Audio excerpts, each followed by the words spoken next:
Meu saravá fraterno a todos. Mais um encontro, o encontro do canal Portal de Aruanda. Para quem não me conhece, tá vendo um vídeo meu pela primeira vez. Sou Marcelo Gutierrez, um sacerdote de Umbanda e dirigente da Choupana Pena Dourada.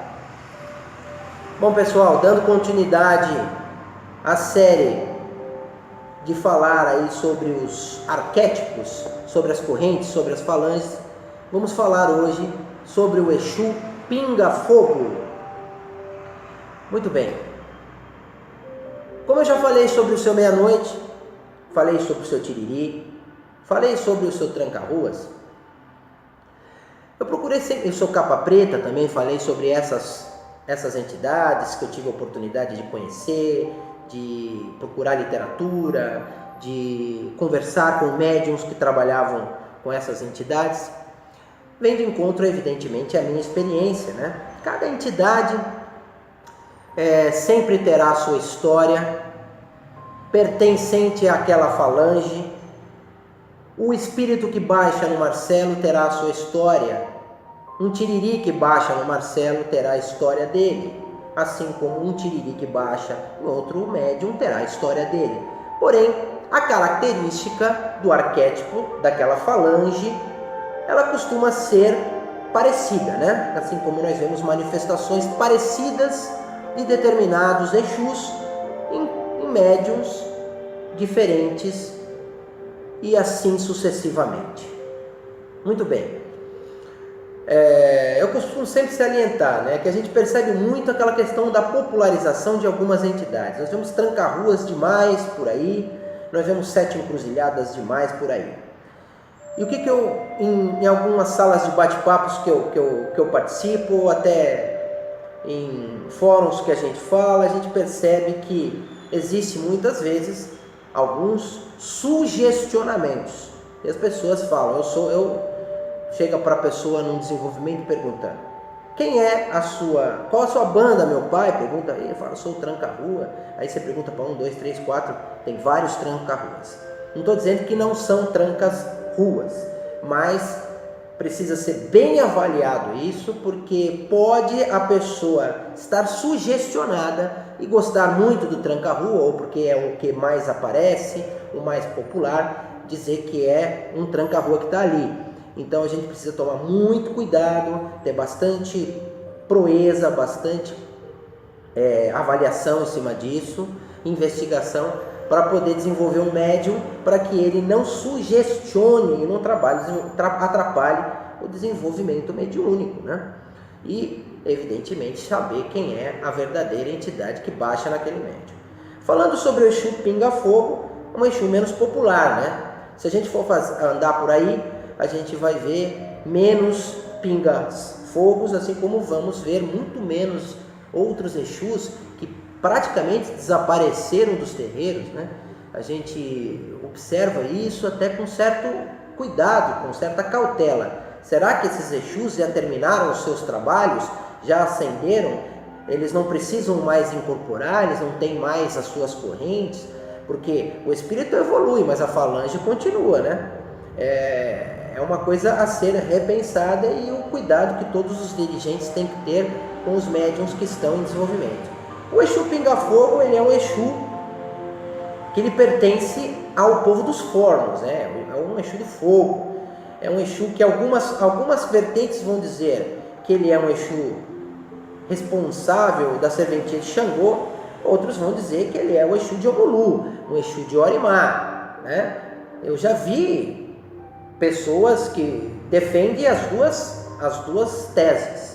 Mas nós vamos ter tranca-rua das almas, nós vamos ter tranca-ruas do Cruzeiro, nós vamos ter tranca-ruas da Encruzilhada, nós vamos ter o capa preta do cemitério, nós vamos ter o capa preta da Encruzilhada. A falange, ela, como eu já falei em outros vídeos, ela vai se emancipando, ela vai se expandindo, e nós vamos ter espíritos trabalhando nos diversos campos da natureza e dos diversos pontos sagrados, campos sagrados, e assim acontece com todas as entidades. O Exu Pinga Fogo não seria diferente. Ele é um Exu extremamente desagregador de baixas magias, né? O poder dele de conhecimento nesse mistério é exuberante, é fantástico, é magnífico. Sabendo evocar bem essa entidade, os resultados nessas quebras de magias, de baixas, de feitiçarias, de trabalhos que são feitos para o mal, para desagregar, para atrapalhar as vidas dos seres humanos, que infelizmente muitas pessoas fazem isso, o Exu Pinga Fogo tem uma grandiosa capacidade de desarticular essas influências de espíritos de quimbarias e tudo mais. Agora tem uma lenda muito difundida aí no meio, né? Nas mídias de estudo, tem nas redes sociais, tem literatura que fala sobre ele, que ele foi, na sua última encarnação, né, um príncipe. Ele foi um príncipe que se chamava Eduardo Plantageneta, ou Plantageneta, né? Ele viveu na Idade Média e ficou conhecido como Príncipe Negro. E ele era dotado, ele era para a guerra, ele era sanguinário, ele era um conquistador, era forte nas estratégias militares, nas artimanhas militares, né? Ele tinha um problema que provavelmente foi o pior que ele enfrentou, né, na sua última encarnação, que ele era extremamente egocêntrico. Ele se julgava melhor de que todos e isso, evidentemente, o fez sucumbir, né? E sádico, gostava do sadismo. Ele era, como eu descrevi, uma característica básica dele, sanguinário. Tinha uma boa relação com o pai até se casar com Joana de Clente. Ela era sua prima direta e era viúva.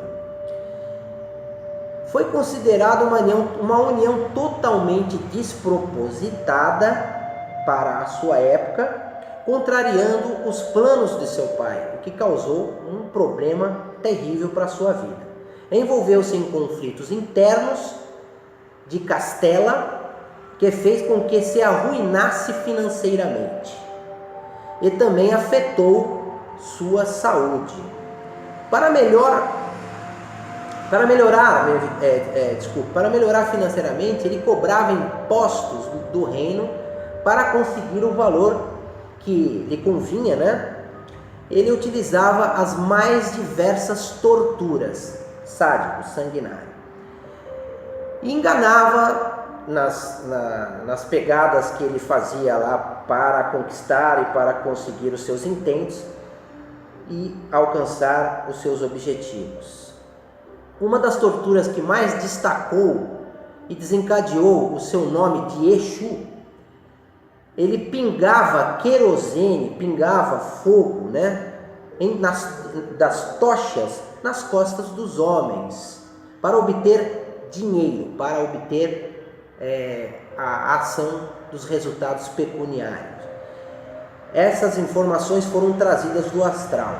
Ele deixava que ficassem vivos para que os outros vissem as marcas que ele deixava nas suas torturas e para alcançar os seus objetivos e os pagamentos desses impostos. Assim veio a origem do nome Pinga Fogo, né? Como eu disse, ele pertence à família das almas, estando abaixo do Senhor Omulu. É chefe de falange, é um guardião, representante dessa corrente, se apresenta como um homem envolto numa capa roxa, por dentro e por fora. Essa é uma das aparições mais características dele. E bordados, existem os videntes que vê ele com desenhos bordados em ouro, né, dourados, e na característica básica de uma incandescência muito grande em suas apresentações, né, principalmente nas labaredas que ele costuma plasmar quando ele bota em suas mãos, né, o fogo pulsante ígneo para caracterizar a sua aparição. Em tese, é isso que é mais difundido como lenda ou como conto da força desse Exu chamado Exu Pinga-Fogo. É evidente que nós teremos outras histórias, outros contos, outros relatos.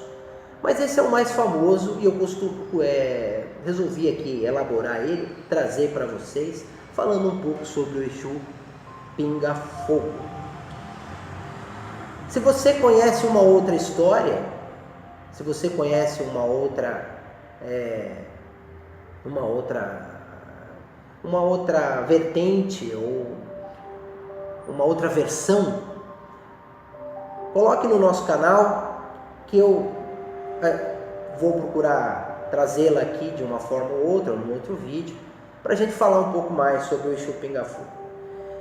De resto, ele é um Exu extremamente forte, poderoso, desagregador, nas forças espirituais que regem a falange dos Exus Pinga-Fogo.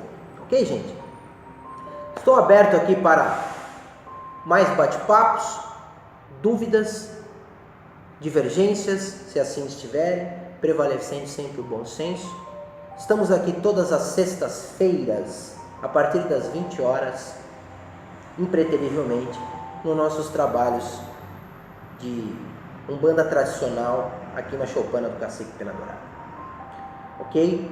Até o próximo encontro, até um próximo bate-papo. Que Oxalá abençoe e vamos em paz. Axé!